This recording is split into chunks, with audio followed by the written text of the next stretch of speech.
This is the file with track changes. अब यसलाई clean file कसरी बनाउने भन्दाखेरि चाहिँ you can see here it is track change on छ अनि अल मार्कअप्स आर सोन हैन। अब यो साइडमा चाहिँ you can see this part हैन। अब यसलाई क्लिन फाइल बनाउने प्रोसेस चाहिँ गो कमेन्ट्स है। कमेन्ट्समा के छ त right click delete comment, right click delete comment अनि फेरि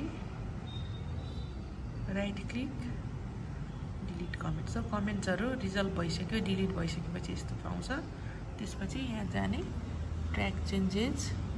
अब त्यसपछि एक्सेप्टमा जाने accept all changes and stop tracking हैन। त्यसपछि सेभ दिस फाइल है। अब यसलाई चाहिँ हेर्नुस् है। अब यसमा जाँदाखेरि when you open this file, अब now this is your clean file है। तपाईले कमेन्ट रिजल्भ नगरिकन है, यहाँ कमेन्ट रिजल्भ अथवा डिलिट नगरिकन accept all changes and stop tracking मात्रै गर्नुभयो भने ट्र्याक चेन्ज जाँदैन। त्यहाँ त्यतिखेर तपाईको फाइलमा चाहिँ गएको जस्तो देखिन्छ, तर next time you open it the track changes will also be seen. Okay, I hope you understood this. Thank you.